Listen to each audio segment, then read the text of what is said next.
Hey, what up?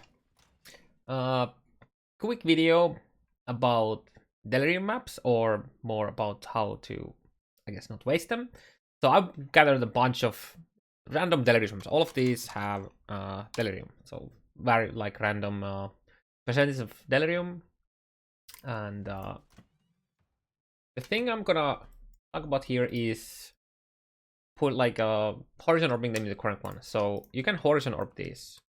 So I have a bunch of just random maps, and not all regions are good for using that. For me, especially, I want class jewels, so I would rather run all of them here if I could. There's some other places that are pretty good as well, like Baldur's Rest because of the harpy stuff, and there's probably some others like I don't know. I mean, actually, that's even better with if you get all the way to time dilation here and make all of the monsters in incursions magic. So that's really good for Delirium stuff. Yeah. So now comes the problem. So how do we know what orbs to use? Because sometimes using Deli orbs on maps doesn't actually give you what you want, because there's a certain like rule set of what happens when you use a horizon orb. So I'll show you. So if I use a horizon orb in a T16, we got Necropolis, we got Arachnic Nest, Necropolis again, Pit, Arachnic Nest, Necropolis. Then there's one more map which is Boreal Chain. Oh, there you go. So there's a rule set of what horizon can give you. Also, Harpy orbs work the same way, but you should not Harpy orb these maps because there's a chance that it turns into a beachhead. This used to be a T13 factory that I used a Harpy orb on, and it turned into beachhead. So don't use Harpy orbs on Delirium maps because you will lose the Delirium rewards on them. So now you need to figure out what are the tiers. And well, glad for you, I have a spreadsheet that has all of the maps listed in there. The earliest you can see them and watch watchstones. So with 0 watchstones in Hamlet, you will see these maps. When you put 1 watchstone in, there's the new maps, and then we revealed waterways.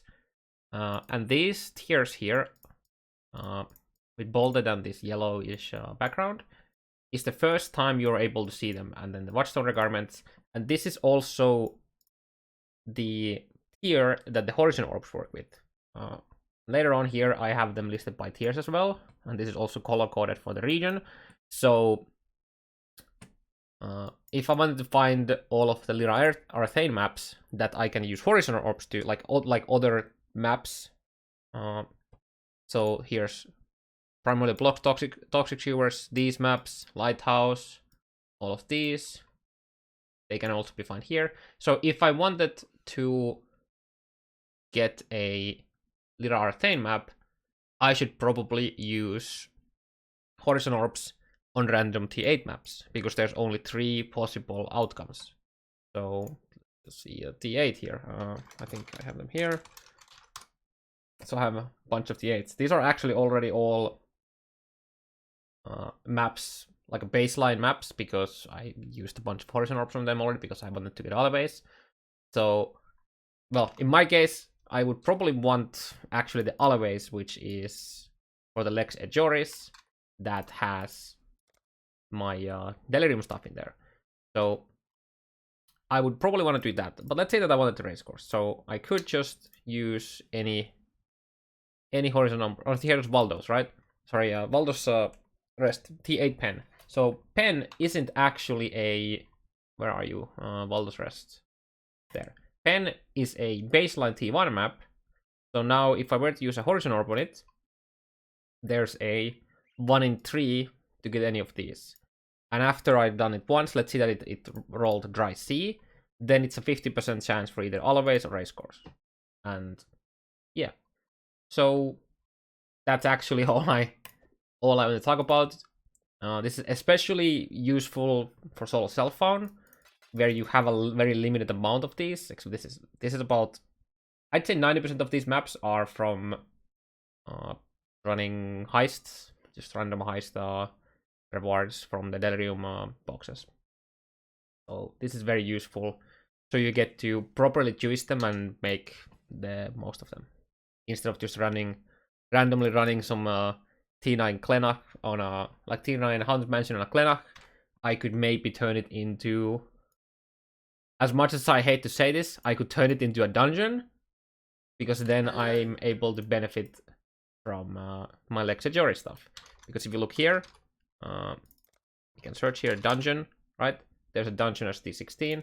If we start taking watchstones out, so let's go here. There's a dungeon T9. No more dungeon right now, as you can see. We only see it after we put one watchstone in there. So that's the first time we encounter it. You can also tell it by the bonus. It says bonus kill boss of a rare version of this map. That means that this map was first shown in your atlas as a yellow map. So take another example. Look at Acid Caverns. It says kill boss of a corrupted rare version.